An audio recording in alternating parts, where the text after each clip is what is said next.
Hello everyone, welcome to Textbook Super Coaching UGC Net YouTube channel. Myself Preeti, your UGC Net Paper 1 faculty, and very good evening. So just give me confirmation regarding audio, video, PPT that everything is perfect so that we can start the session. Again very good evening.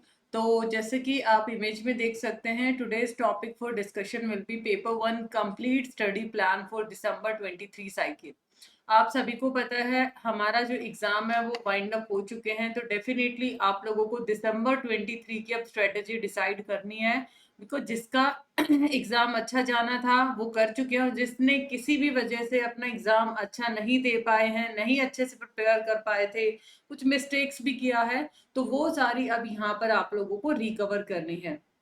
तो किसी भी exam को start करने से पहले, किसी भी exam को अपीयर करने से पहले आपको उसका स्ट्रेटेजी अंडरस्टैंड करना बहुत जरूरी है, कैसे उसका सिलेबस है। तो आज मैं बहुत सारे डाउट्स आप लोगों के क्लियर करने वाली हूँ with the help of this session. तो फटाफट से एक बार सेशन को लाइक और शेयर कर दीजिए, एंड चैनल को एक बार जल्दी से सब्सक्राइब कर लीजिए, बिकॉज बहुत जल्द ही आप लोगों को बहुत अमेजिंग क्लासेस यहाँ पे जैसे कि अर्लियर सेशंस में आप लोगों को मिली थी, सेम हम लोग आप एक नए तरीके से हम लोग शुरू करने वाले हैं, राइट। तो दिसंबर 23 में जो भी आप पेपर 1 के अगर कॉन्टेक्स्ट रखते हैं, तो पेपर 1 की टेंशन आप लोगों को नहीं लेनी है, और आप बेशक से आप प्रीवियस स्टूडेंट से पूछ सकते हैं किस तरीके का फीडबैक है, और हमारी क्लासेस को फॉलो कर सकते हैं। तो आई होप सभी ने लाइक और शेयर कर दिया है। So before starting the session, just do note my classes timing. It's 3 p.m. Monday to Friday YouTube and 7 p.m. Monday to Friday हमारा रहता है free master class text book app पे। तो दोनों फ्री क्लासेस का बेनिफिट जरूर उठाइएगा। इसके अलावा हमारे जो पेड कोर्सेज हैं वो भी आप लोग परचेज कर सकते हैं। उसके लिए आप लोगों को अप्लाई करना पड़ेगा फर्स्ट प्रीति एच कूपन कोड, जिसमें आपको मैक्स टू मैक्स डिस्काउंट मिल जाएगा। और आप सब्सक्रिप्शन के अंदर आपको क्या क्या बेनिफिट्स हैं, लाइक आप लोगों को वहां पे स्टडी नोट्स है, recorded classes, live classes, doubt section, everything will be provided. और सिंगल सब्सक्रिप्शन में आप कंप्लीट यूजीसी नेट कैटेगरी को एक्सप्लोर कर सकते हैं। ये इसका सबसे बड़ा बेनिफिट है, राइट, जिसमें video courses, mock test, study note सब कुछ आपको प्रोवाइड किया जाएगा। तो एक छोटा सा मोटिवेशनल कोट जैसे कि हम हर क्लास में करते हैं, teachers can open the door. Teacher सिर्फ आपके लिए एक दरवाजा खोल सकते हैं, but you must enter it yourself. लेकिन आपको एंटर खुद करना पड़ेगा। हम यूजीसी नेट के लिए आप लोगों को बेटर तरीके से गाइड कर सकते हैं जितना हमारे से पॉसिबल है, बट फाइनली एग्जाम में अपीयर करना और मेहनत फाइनली आप लोगों को करना पड़ेगा ताकि उसके रिजल्ट्स भी अच्छे मिले, right. So let's start with the session. तो टॉपिक हमारा क्या है बेसिकली कि यूजीसी नेट के 2023 के लिए आप क्या स्ट्रेटेजी को अप्रोच करें, किस तरीके से आप लोगों ने एग्जाम को अप्रोच करना है। तो किसी भी एग्जाम को क्रैक करने से पहले आपको थोड़ा सा कुछ उसके बेसिक्स पता होने चाहिए। आपको पता है कि अभी आपका जो एग्जाम है वो कौन कंडक्ट करता है? एनटीए हमारा ये एग्जाम कंडक्ट करता है। इसके अंदर आपके दो पेपर्स हैं, one is paper 1 and paper 2। Paper 1 क्या होता है, सभी के लिए कॉमन जाता है। जितने भी आपके 80+ सब्जेक्ट्स हैं हर एक के लिए क्या है, कॉमन है। पेपर 2 आपका क्या होता है, सब्जेक्ट जो भी आप लोगों ने क्या है मास्टर्स में स्टडी किया है, जैसे संस्कृत है, एमए के अंदर आपने मान लिया इकोनॉमिक्स किया है, तो वो आपका सब्जेक्ट स्पेसिफिक चला जाता है। अब पेपर 1 है, सभी को करना है यहाँ पे। पेपर 2 का जो सिलेबस है वो काफी वास्ट चला जाता है। देखो पेपर 2 बच्चा क्या सोचता है कि मैम पेपर 2 पे हम ज्यादा फोकस करते हैं क्योंकि वहां से आपके 100 क्वेश्चंस बनते हैं और यहाँ से आपके 50 क्वेश्चन बनते हैं। हर क्वेश्चन आपके 2 नंबर का है, तो 100 मार्क्स यहाँ पे और यहाँ पे 200, तो टोटल आपका 300 मार्क्स का क्या होता है, पेपर जाता है। 50 यहाँ पे क्वेश्चन है और 100 आपके यहाँ पे क्वेश्चन है। तो एक माइंडसेट वो करके रखते कि मैम पेपर 2 हम ज्यादा कर लेते क्योंकि हमने मास्टर्स में भी पढ़ा है, तो उसी के ऊपर क्यों ना ज्यादा मेहनत कर लें। लेकिन ये चीज सबसे गलत है कि आप सिर्फ और सिर्फ पेपर 2 पे, मैं ये नहीं बोलती कि पेपर 2 आपको इग्नोर करना, बिल्कुल आपको करना है, बट पेपर 1 को इग्नोर क्यों नहीं करना उसकी बात बताती हूँ मैं। पेपर 2 आप कितना भी स्टडी कर ले, आप कितना अपीयर कर पाते, 70 से 80% ही आप लोग एक्यूरेसी लेके आ पाते, क्योंकि सब्जेक्ट इतने वास्ट है। किसी भी सब्जेक्ट की बात कर ले, कंप्यूटर साइंस, कॉमर्स या पॉलिटिकल साइंस, ऐसा नहीं है कि गिना चुने से आपकी यूनिट्स है और वो कर लिया और निकल जाएगा। अब आते पेपर 1 में आपकी 10 यूनिट है, तो 10 यूनिट यहाँ पे आपके फिक्स टॉपिक्स आते हैं। ठीक है। बाकायदा आप लोगों के कॉन्सेप्ट अच्छे से क्लियर होने चाहिए भाई। सेशन को लाइक और शेयर करते रहिए। देखो स्पेशली एक एक चीज को मैं क्लियर करूंगी, आपको मोटिवेशन भी मिलेगा दिसंबर के लिए। तो ये चीज आप लोगों को लाइक शेयर में कमी नहीं करनी है। तो पेपर वन के अंदर आपकी 10 यूनिट है, और पेपर वन में हमें ये भी पता है कि कैसे कैसे क्वेश्चंस फ्रेम हो सकते हैं और कितना हम लोग कर सकते हैं। तो एक गैप होता है ना, यहाँ से आप नेट क्वालिफाई कर लोगे, बट आप चाहते हैं कि जेआरएफ भी निकालना, तो कहीं ना कहीं ये चीज आपको बैलेंस कर लेते हैं, और वो जो गैप है ना आपका पेपर वन फिल करता है। अगर आप अभी जून का साइकिल की भी बात करें, बहुत सारी शिफ्ट में बच्चों ने पता है क्या फीडबैक दिया, मैम पेपर टू काफी टफ आया। पेपर टू टफ आया, देखो पेपर टू है या पेपर वन, लेवल आपका इंक्रीज होगा ही होगा। रीजन बीइंग कि आपका एक नेशनल लेवल का एग्जाम है, कंपटीशन बढ़ रहा है, और 30 से ऊपर शिफ्ट में पेपर वन रखना, उनको पेपर टू का भी लेवल बढ़ाना पड़ेगा। तो वो एक घिसा पिटा पैटर्न नहीं रखेगा, दो दो तीन तीन साल में कुछ कुछ नया ये निकाल के हर शिफ्ट में लगा के चलिए, निकाल के लेके आएगा। तो पेपर वन जो बच्चा अच्छे से करके आया है, वो बच्चा बहुत खुश हो गया है कि पेपर वन ने हमारे स्कोर को क्या कर लिया, मैनेज कर लिया। तो इसलिए पेपर वन को आपको यहाँ पे इग्नोर नहीं करना है। बाकी आप लोगों की चॉइस है, आप बहुत ही ज्ञानी बच्चे हैं, तो आप लोगों के ऊपर डिपेंड करता है कि पेपर वन को आपने इग्नोर करना है या फिर पेपर वन को भी साथ लेके चलना। और पेपर वन इतनी अच्छी चीज है, रीजन कि आप लोगों को यहाँ पे 10 एरिया की नॉलेज मिलती है, teaching aptitude, ICT, higher education, maths, DI, मतलब चार इतने एरिया, 10 एरिया हैं, और वहां पर आप एक अपने सब्जेक्ट के ऊपर ही करते हैं। तो बहुत इंटरेस्टिंग चीज है, पेपर वन को भी आप लोगों ने बराबर लेके चलना है। तो अब हम स्ट्रेटेजी क्या डिसाइड करेंगे यहाँ पे। सबसे पहले आपके पास क्लैरिटी होनी चाहिए सिलेबस की और आपके एग्जाम पैटर्न की। अब जैसे सिलेबस है, पेपर वन का है, पेपर टू है, मैं ये भी बताऊंगी कैसे आप पेपर डाउनलोड कर सकते हैं, किस तरीके से सिलेबस डाउनलोड कर सकते हैं। तो सबसे पहले आपके पास पेपर वन और पेपर टू का हार्ड कॉपी में क्या होना चाहिए, सिलेबस।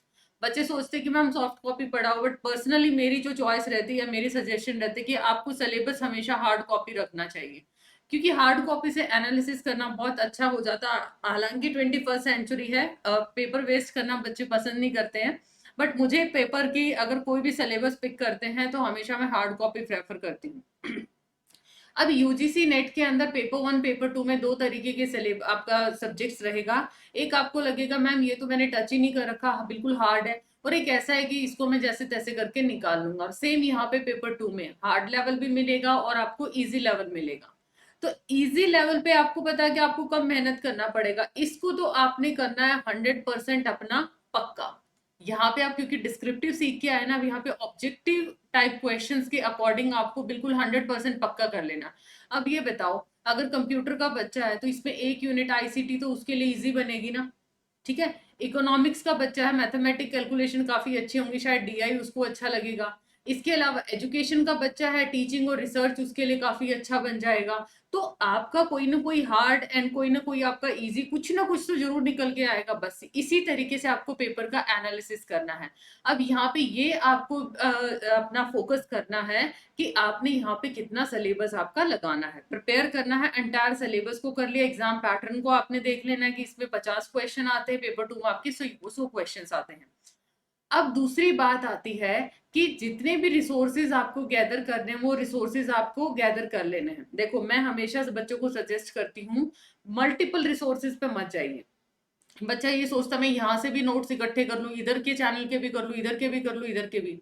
अब हर किसी का टीचिंग पैटर्न अलग चाहता है, वो आपके लिए कंफ्यूजन होगी, कलेक्शन में कंफ्यूजन नहीं आएगी आपको। वो तो खुशी देगा को मेरे पास वहां हर जगह के मेरे पास नोट्स अवेलेबल है, बट आपको पढ़ने में प्रॉब्लम आएगी। तो बेटर है एक को फॉलो करो, जो भी आपको बेटर लगे, ठीक है।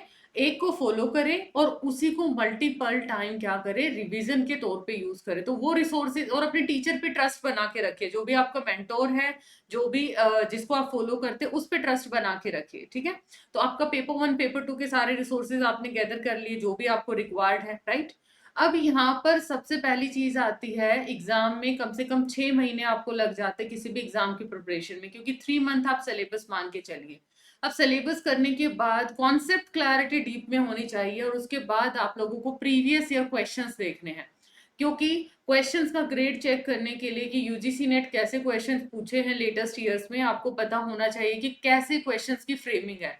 पीवाईक्यू ऐसे ही नहीं, आपके बार बार कोई भी फैकल्टी आपको बोलता है कि पीवाईक्यू करो पीवाईक्यू। पीवाईक्यू आपको ये बताता है कि आपने कॉन्सेप्ट तो सीख लिया, एक ही बार में शायद आ गया होगा, बट पीवाईक्यू से आपकी स्ट्रेंथ और वीकनेस आपको पता चलेंगे। आपको ये पता चलेगा किस टॉपिक को प्रायोरिटी दी गई है, कौन सा वीकर आपका टॉपिक, और किस टॉपिक के आप क्वेश्चन नहीं बना पाए, मतलब आपको एप्लीकेशन उसकी नहीं आई है।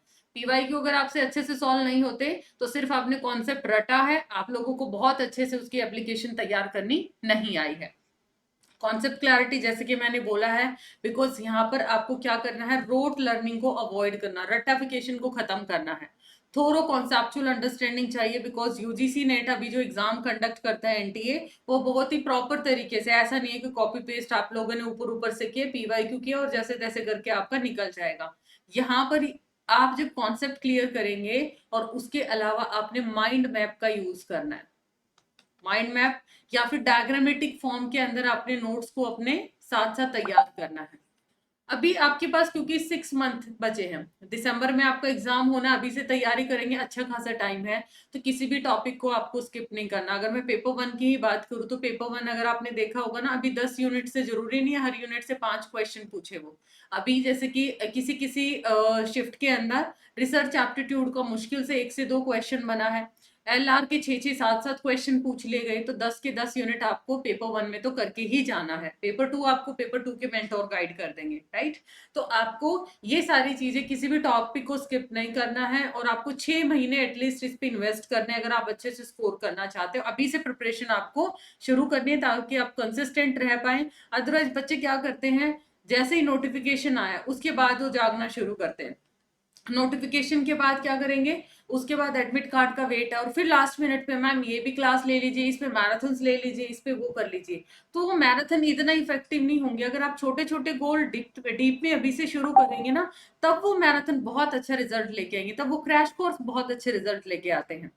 यूजीसी नेट का सिलेबस क्या है, पेपर 1 में आपको पता है 10 यूनिट्स हैं। 10 यूनिट आपकी कौन सी जाती हैं, जैसे कि teaching aptitude, research aptitude, comprehension, communication, maths, mathematical reasoning, LR, DI, ICT, PD और हायर एजुकेशन, ये आपके क्या है यूनिट्स। तो 5 क्वेश्चन यहाँ से पक्का है, 5 क्वेश्चन यहाँ से पक्का है, और 5 क्वेश्चन यहाँ से पक्का, बाकी कुछ नहीं पक्का। आएगा नहीं आएगा हमें कुछ नहीं पता। तो अब ये बताओ, कॉम्प्रीहेंशन आप थर्ड फोर्थ से सीखते आए हैं, वहां छोटे लेवल के थे, बट क्या अगर आप डेली इसकी प्रैक्टिस, सिर्फ और सिर्फ पीवाईक्यू की प्रैक्टिस ही करेंगे, है ना, तो क्या आप कॉम्प्रीहेंशन में 10 नंबर नहीं ले सकते। मैथमेटिकल रीजनिंग में 2 क्वेश्चन की एवरेज होती है, कोडिंग डिकोडिंग या फिर आपके डायरेक्शन पूछ लिया जाता है, और 2 से 3 क्वेश्चन की एवरेज होती है मैथ्स, जिसमें एवरेज हो गया, प्रॉफिट लॉस हो गया। अगर बेसिक 5-6 टॉपिक मैथ्स के कर लेंगे और 5-6 रीजनिंग के, तो यहाँ से कम 4 क्वेश्चन आप फ्रेम कर सकते हैं, राइट। डीआई में आपके या तो एवरेज पूछता है, रेशियो पूछता है और परसेंटेज पूछता है। ये 3 स्ट्रेटेजी पे क्वेश्चन सबसे ज्यादा पूछे जाते हैं। तो डीआई भी अगर आप रेगुलर क्लासेस करेंगे तो डेली एक डीआई लगाएंगे, तो एग्जाम तक नंबर ऑफ डीआई आप अटेम्प्ट कर चुके होंगे, जो कि आपके लिए चुटकियों का खेल होगा। तो डीआई आप अटेम्प्ट कर सकते हैं। बची बात आपकी टीचिंग, रिसर्च, ये आपको वास्ट है, तो ये आपको अच्छे से करने पड़ेंगे। आईसीटी है, हायर एजुकेशन, पीडी, तो ये सब कुछ आपको फैकल्टीज आपकी कवर कराएंगे। सो इसके अलावा सिलेबस आप ऑफिशियल वेबसाइट पे जाके डाउनलोड कर सकते हैं। पेपर 1 का भी आपको मिलेगा, पेपर 2 हिंदी इंग्लिश जैसे भी आपको रिक्वायर्ड है वैसे आप डाउनलोड कर सकते हैं। रेस्ट ऑफ ये मेरा टेलीग्राम चैनल है, आप यहाँ पर मुझे ज्वाइन कर सकते हैं। यहाँ पर मैं अपडेट्स है, कोई भी शॉर्ट नोट्स है, वो सारा कुछ मैं आपको यहाँ पे प्रोवाइड करती हूँ। और ये मेरा कूपन कोड है। सब्सक्रिप्शन अभी लेने में ज्यादा फायदा है, बिकॉज आप 6 महीने की सब्सक्रिप्शन लेंगे जिसमें 3 मंथ आप लोग सिलेबस कवर करेंगे। देखो 1 मंथ तो बच्चा ऐसे निकाल देता है कि कैसे कैसे मुझे तैयारी करनी है, क्योंकि एक लुक में कोई भी क्लास अटेंड करेंगे, जैसे इंडियन लॉजिक है, फर्स्ट लुक में समझ नहीं आता इंडियन लॉजिक, ठीक है, जब 2 बार देखते हैं 3 बार देखते हैं ना, तब हमें पता चलता है एक्चुअली में चीजें क्या दे रखी हैं, है ना। अदरवाइज तो अगर फर्स्ट लुक में आ जाए तो बहुत जल्दी जल्दी स्टूडेंट्स निकाल ले एग्जाम को, फिर क्या फर्क पड़ता है। तो 6 महीने का आई विल प्रेफर कि आप सब्सक्रिप्शन लें, जिसमें आपको 3 month at least syllabus conceptual clarity में लगेंगे, और 3 महीने आप बहुत अच्छी प्रैक्टिस कर पाए।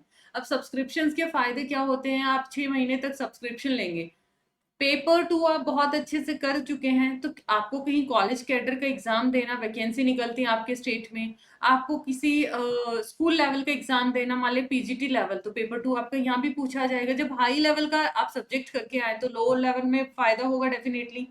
पेपर 1 कहीं भी आप किसी भी केवीएस एनवीएस के एग्जाम में जाएंगे, मैथ्स वहां पे पूछा जाएगा, डीआई आता है, रीजनिंग आता है, टीचिंग एप्टीट्यूड आता है, आईसीटी आता है, हायर एजुकेशन का बेसिक्स आता है। तो 7-8 यूनिट आपकी पेपर 1 की यूज होंगी, चाहे केवीएस एनवीएस या फिर ईएमआरएस, किसी भी एग्जाम को आप क्रैक करते हैं तो जनरल पेपर में यहाँ पे सारी चीजें पूछी जाती हैं। So dear learner, this is all about today session. I hope it's informative. तो वीडियो अगर पसंद आया तो इसको लाइक शेयर जरूर करें ताकि बाकी स्टूडेंट भी अपने स्ट्रैटेजी को डिसाइड कर पाए।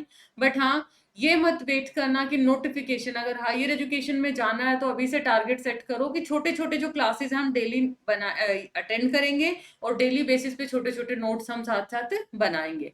बाकी आप लोगों की स्ट्रैटेजी है, आप इंडिविजुअल स्ट्रैटेजी को फॉलो कर सकते हैं। मिलते हैं नेक्स्ट वीडियो के अंदर। टेलीग्राम चैनल जरूर ज्वाइन करो, चैनल को सब्सक्राइब करके रखना है ताकि हर इंपॉर्टेंट वीडियो और सेशंस आप लोगों को नोटिफिकेशन मिल पाए, कोई भी सेशन की नोटिफिकेशन आपके मैसेज से ना हो। Thank you once again, bye bye.